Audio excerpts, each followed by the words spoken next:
Good morning बच्चों। तो अभी तक हम लोगों ने सारे टॉपिक्स डिस्कस कर लिए हैं, ठीक है। और हम लोगों ने कुछ रिलेशन को डिराइव भी किया था कि टॉर्क और मोमेंट ऑफ इनर्शिया के बीच में क्या रिलेशन है ना। जैसे कि force is equal to mass into acceleration होता है, वैसे ही torque is equal to inertia, moment of inertia into angular acceleration होता है, ठीक है। तो और उसके बाद हम लोगों ने एंगुलर मोमेंटम को भी डिराइव किया था। एंगुलर मोमेंटम को हम लोग एल से रिप्रेजेंट करते हैं और एल इज इक्वल टू हमने देखा था आई इंटू ओमेगा होता है। एल इज इक्वल टू क्या होता है? I into omega. जैसे कि लीनियर मोमेंटम में P is equal to mass into velocity होता है, तो एंगुलर मोमेंटम में L is equal to I into omega होता है, ठीक है। तो फॉर्मूला वही है, नॉमेनक्लेचर चेंज हो गया है। उसी नॉमेनक्लेचर को हम लोग देखेंगे कैसे सेम पैरामीटर्स के लिए हम लोग लीनियर में कैसे लिखते हैं और रोटेशनल में कैसे लिखते हैं, ठीक है। तो डिस्प्लेसमेंट पहला लिखते हैं। डिस्प्लेसमेंट किसको बोलते हैं? Change of position. क्या बोलते हैं? Change of position. तो इस लीनियर डिस्प्लेसमेंट में इसको एक्स से रिप्रेजेंट करते हैं, रोटेशनल में इसको किससे रिप्रेजेंट करते हैं? थीटा से, ठीक है। रिलेशन क्या है कि रोटेशनल में जो एंगुलर डिस्प्लेसमेंट है वो हमको कैसे मिलेगा? जब हम लोग लीनियर डिस्प्लेसमेंट को रेडियस से डिवाइड कर देंगे, ठीक है। तो कोई भी क्वांटिटी है अगर उसको एंगुलर में कन्वर्ट करना है तो लीनियर को हम लोग रेडियस से डिवाइड कर देंगे तो एंगुलर में कन्वर्ट हो जाएगा, ठीक है। Then relation to rotational motion, ठीक है। को इसका रोटेशनल मोशन के साथ कोई रिलेशन नहीं है, तो ये ब्लैंक रहेगा, ठीक है। ठीक।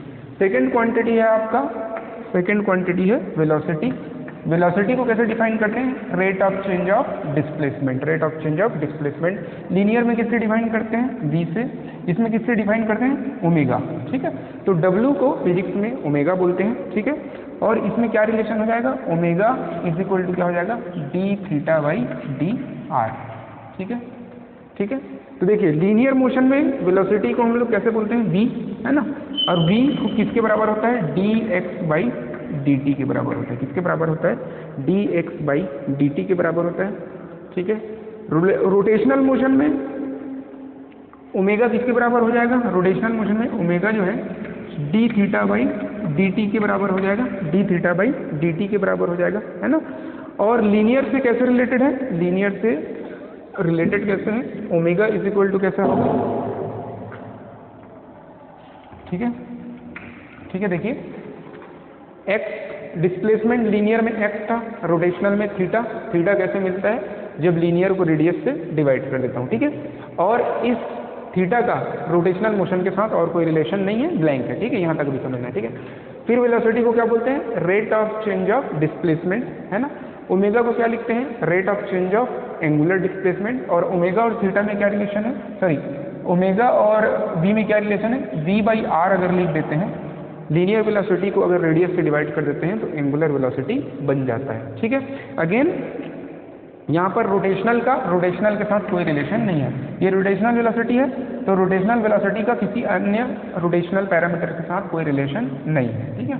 थर्ड क्वांटिटी देखते हैं। थर्ड क्वांटिटी है हमारी एक्सीलरेशन। क्या है? एक्सीलरेशन, है ना। तो एक्सीलरेशन क्या होता है? एक्सीलरेशन होता है rate of change of velocity. तो rate of change of velocity को कैसे लिखते हैं? dv बाई dt, है ना। इसका फुल फॉर्म होता है time rate of change of velocity, है ना। एक्सीलरेशन को हम लोग रोटेशनल मोशन में किससे रिप्रेजेंट करते हैं? अल्फा से। किससे? अल्फा से, है ना। और यहाँ पर ये क्या हो जाएगा? D omega upon D T. क्या हो जाएगा? D omega upon D T, ठीक है। तो वेलोसिटी को डिफरेंशिएट कर दिए टाइम के रेस्पेक्ट में, तो एक्सीलरेशन बन गया। एंगुलर वेलोसिटी को डिफरेंशिएट कर दिए टी के रेस्पेक्ट में, तो क्या बन गया? Angular acceleration. क्या बन गया? Angular acceleration. इसको क्या बोलते हैं? अल्फा। क्या बोलते हैं? अल्फा, ठीक है। देन अल्फा और एम क्या रिलेशन रहेगा? अगेन एंगुलर एक्सीलरेशन आपको कैसे मिलेगा? जब लीनियर एक्सीलरेशन को रेडियस से डिवाइड कर देंगे, ठीक है, ठीक है। इसका भी अगेन अल्फा का रोटेशनल पैरामीटर से किसी के साथ कोई रिलेशन नहीं, ठीक है। चौथा देखते हैं इनर्शिया, है ना। तो इनर्शिया किसके बोलते हैं? It is a parameter which opposes the condition of change, है ना। तो इनर्शिया क्या है? It is a property of material due to which it resist a change. तो इनर्शिया किसको बोलते हैं? इनर्शिया किसी मटेरियल की प्रॉपर्टी होती है जिसके कारण वो किसी चेंज को क्या करता है? रजिस्ट करता है ना। तो लीनियर में इनर्शिया का काम कौन करते हैं? मास m, है ना। रोटेशनल मोशन में क्या करते हैं? Moment of inertia. कौन करते हैं इसका काम? मोमेंट ऑफ इनर्शिया, जिसको हम लोग I से रिप्रेजेंट करते हैं, ठीक है। और मोमेंट ऑफ इनर्शिया का लीनियर के साथ कैसा रिलेशन है? I is equal to mr², ठीक है। यही है लीनियर इनर्शिया और एंगुलर इनर्शिया में रिलेशन है, ठीक है। फिर देखते हैं फोर्थ क्वांटिटी लेते हैं, फोर्स। फोर्थ क्वांटिटी क्या लेते हैं? फोर्स, ठीक है। फोर्थ क्वांटिटी क्या लेते हैं? फोर्स, है ना। फोर्स क्या है? It is a parameter which changes the condition of motion. Force is a parameter which changes the condition of motion. कैसे? अगर रेस्ट में है गाड़ी तो इंजन फोर्स लगाता है तो आगे की तरफ बढ़ जाता है, मतलब रेस्ट से मोशन में आ जाता है, ठीक है। उसी प्रकार अगर वो गाड़ी चल रहा है ना, और कोई ट्रैफिक आ गया है ना, तो वो ब्रेक फोर्स अप्लाई करता है जिससे गाड़ी रुक जाता है। तो जो गाड़ी रेस्ट में है वो चलने लग जाता है, जो चलते रहता है वो रेस्ट में आ जाता है। तो force is a parameter which changes the condition of motion, ठीक है। यहाँ पर हम लोग फोर्स के लिए क्या लिखते हैं? Mass into acceleration. रोटेशनल में क्या लिखते हैं? टॉर्क इज इक्वल टू, मास की जगह क्या आ जाएगा? आई, एम की जगह क्या आ जाएगा? आई, और ए की जगह क्या आ जाएगा? अल्फा, ठीक है, ठीक है। फिर टॉर्क का लीनियर के साथ कैसे रिलेशन? देखिए, टॉर्क इज इक्वल टू क्या होता है? आर क्रॉस एफ, ठीक है। तो फोर्स को कैसे डिफाइन करते हैं लीनियर मोशन में?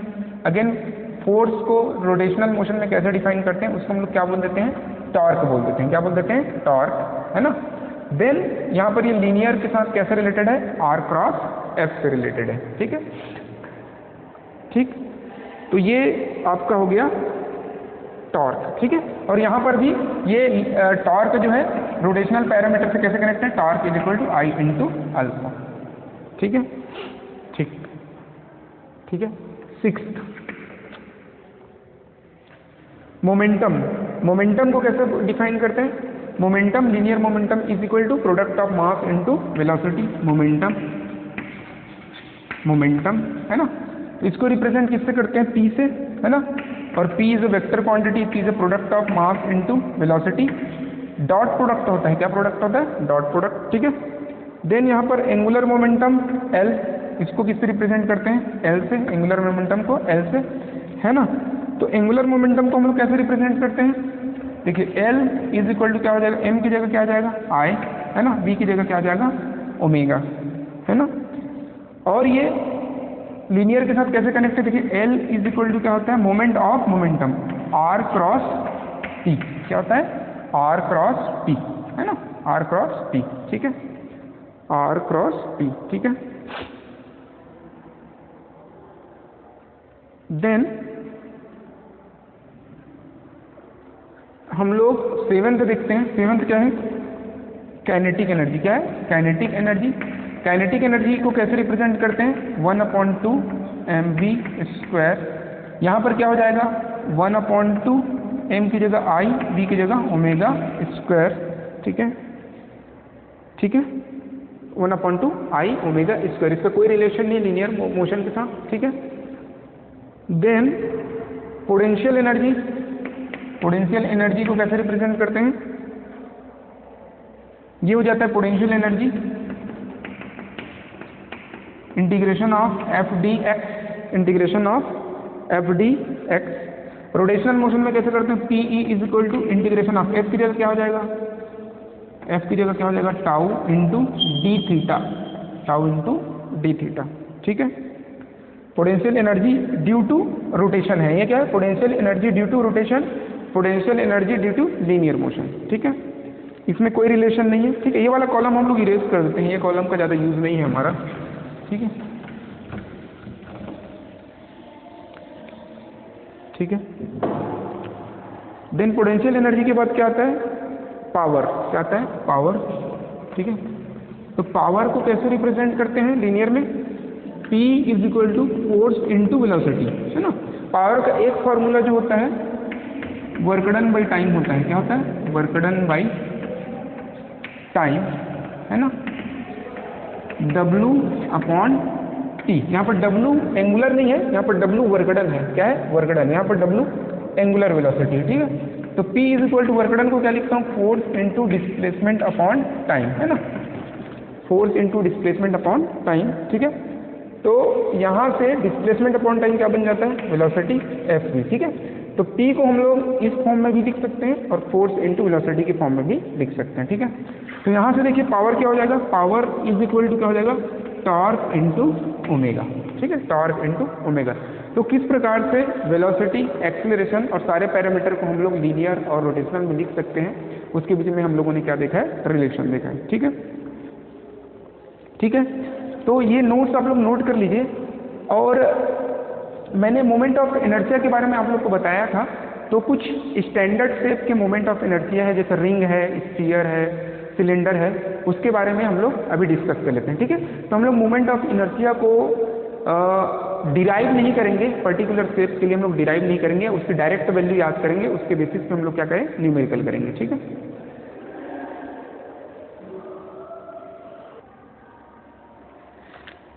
ठीक है बच्चों, तो हम लोग मोमेंट ऑफ इनर्शिया कुछ डिफरेंट जियोमेट्रिकल शेप्स देखते हैं, ठीक है। तो moment of inertia MOI of different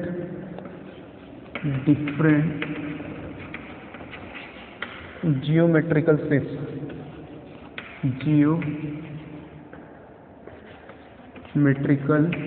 geometrical shapes, ठीक है, जियोमेट्रिकल शेप्स, ठीक है। देखिए पहला लिखते हैं शेप, ठीक है। हम लोगों ने क्या बोला है कि हम लोग मोमेंट ऑफ इनर्शिया को डिराइव नहीं करेंगे, मोमेंट ऑफ इनर्शिया को डायरेक्टली वैल्यू लिखेंगे और इसके आधार पर हम लोग न्यूमेरिकल्स करेंगे, ठीक है। तो शेप से पहला है एस नंबर, ठीक है। तो इसका है, पहला लेते हैं रिंग का, इसका लेते हैं रिंग, हाँ। तो रिंग कैसे होता है, कुछ इस प्रकार से होता है, रिंग है ना, रिंग जो होता है आपका चूड़ा या चूड़ी जैसा होता है, ठीक है। तो इसका मोमेंट ऑफ इनर्शिया कितना होता है, मोमेंट ऑफ इनर्शिया इसका होता है mr स्क्वायर, जहाँ से r क्या है, r जो है सेंटर ऑफ मास का डिस्टेंस है, r is a distance of centre of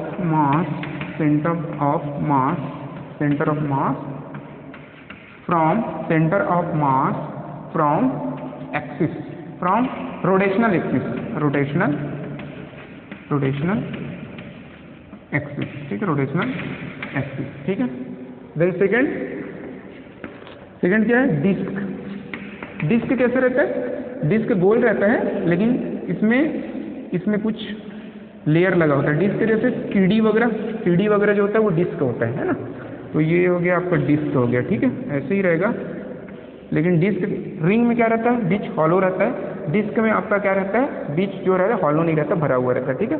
तो इसका क्या हो जाएगा, moment of inertia 1/2 mr square, 1/2 mr square. Again जो r है तो क्या है, r is the distance of centre of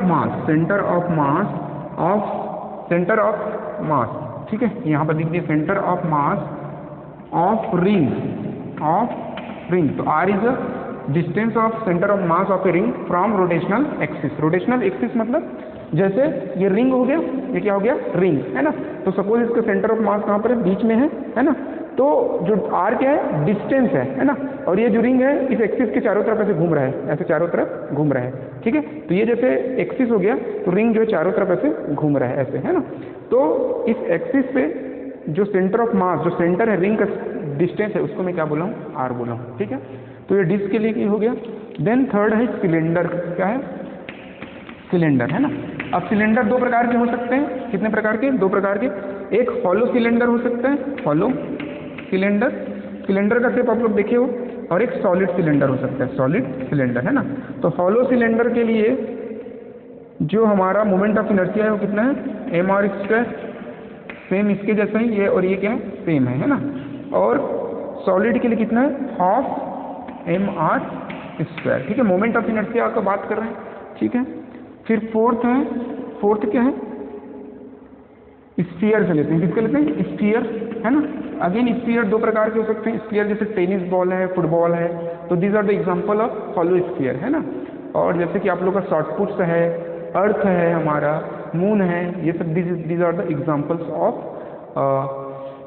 solid sphere है ना। तो ये हो गया हॉलो पहले लिखेंगे, हॉलो, हॉलो, फिर क्या लिखेंगे सॉलिड स्फीयर, सॉलिड है ना। तो हॉलो में क्या हो जाएगा 2/5, हॉलो में 2/3 mr², क्या है 2/3 mr², ठीक है। सब में mr² है, आपको याद कैसे करना है, सब में mr² है, आगे बस नंबर जुड़े हुए हैं, जैसे इसमें 1/2 है, इसमें 1/2 है, इसमें 2/3 है, ठीक है। सॉलिड का कैसे लिखेंगे 2/5 mr², कितना हो जाएगा 2/5 mr², ठीक है। देन रॉड, ठीक है, फिफ्थ रॉड, रॉड कैसे रहेगा, ये कुछ रॉड है ना, इस प्रकार से आपका रॉड रहेगा, जिसका लेंथ क्या होगा L, जिसका लेंथ क्या हो जाएगा, जिसका लेंथ क्या होगा L, है ना। और सेंटर से इसका डिस्टेंस कितना रहेगा L/2, है ना। तो लेंथ L है और इसका सेंटर कहाँ पे रहेगा, मिडिल में रहेगा, सेंटर कहाँ पे रहेगा, मिडिल में रहेगा, है ना। और मास जो है डिस्ट्रीब्यूटेड प्रॉपर्ली, तो mass is distributed uniformly, uniformly का मतलब है कि कहीं पर मास ज़्यादा या कम नहीं है, सभी जगह जो मास है वो बराबर रूप से फैला हुआ है ना, इसका सेंटर बीच में ही है, ठीक है। तो इसके लिए हम लोग क्या लिखेंगे रॉड के लिए, देखिए रॉड के लिए कैसे लिखेंगे, रॉड के लिए कैसे लिखेंगे ml², है ना। तो यहाँ पर r नहीं है, यहाँ पर l है, ml² अपॉन 1/12, ml² 1/12, ठीक है, ml² 1/12, ठीक है। तो यहाँ पर रेडियस नहीं है क्योंकि रॉड है, इसलिए इसका लेंथ है, ठीक है। देन सिक्स्थ किसके लिखेंगे, सिक्स्थ जो है प्लेन शीट का, किसका प्लेन शीट है ना, प्लेन शीट इस प्रकार से, ठीक है। और वो जो प्लेन शीट है आपसे एक्सिस के अकॉर्डिंगली क्या हो रहा है, रोटेट हो रहा है, मतलब प्लेन शीट इस प्रकार से। तो जैसे पेज मान लीजिए, क्या मान लिए कागज का पेज, कागज के पेज को बीचों बीच छेद कर दिए, है ना। तो एक पेन रख दिए, क्या रख दिए पेन, है ना। और उस पेन को छेद कर दिए तो वो एक्सिस बन गया, और पेज को ऐसे से घुमा रहे हो चारों तरफ, है ना। तो एक्सिस ऑफ रोटेशन क्या हो जाएगा, उस पेन के अक्रॉस हो जाएगा, है ना। तो उस केस में पेज का अपना एक लेंथ होगा, पेज का क्या होगा लेंथ, और ब्रेड्थ भी होगा, है ना। तो ये सपोज क्या हो गया लेंथ, और ये क्या हो गया ब्रेड्थ। तो उस केस में मोमेंट ऑफ इनर्शिया इसका कितना हो जाएगा m, इसका मास तो होगा ही m L² + b², ठीक है। तो इसमें लेंथ और ब्रेड्थ दोनों है अपॉन 12, तो ऐसे याद कर सकते हो ml² + b² 1/12। So these are the sum moment of inertia of standard solid state, है ना। based on this you can solve or you can calculate the moment of inertia for the different shapes like ring, disc, cylinder, sphere, है ना, rod and plane sheet। so this is the plane sheet, क्या है ये वाला क्या है आपका plane sheet which is rotating around axis, ठीक है। तो इस प्रकार से हम लोगों ने ये हमारा चैप्टर जो है खत्म होता है, ये हमारा चैप्टर खत्म होता है, ठीक है। तो हम लोगों ने लीनियर मोशन और रोटेशनल मोशन के पैरामीटर के बीच कोरिलेशन देखा है, moment of inertia of different solids देखे हैं। मैंने बहुत सारे क्वेश्चन इस चैप्टर में न्यूमेरिकल्स भी कराए हैं related to centre of mass, है ना। तो मैं आज आप लोग को एज ए असाइनमेंट, है ना, कुछ 8 से 10 क्वेश्चन दूंगा जो आपके लिए बहुत यूजफुल होगा कॉन्सेप्ट को क्लियर करने में, ठीक है। वो असाइनमेंट आप लोग करके मुझे सबमिट करेंगे, ठीक है। ये असाइनमेंट जो है सारे टॉपिक से रिलेटेड है ना। तो इसके लिए मैं अलग से वीडियो नहीं बना रहा हूँ क्योंकि मुझे सिलेबस कवर भी करना है, तो इसलिए ये पहला असाइनमेंट दे रहा हूँ। अभी तक मैंने आपको एक भी असाइन नहीं दिया है। तो I will assignment in application, please go through it. Thank you.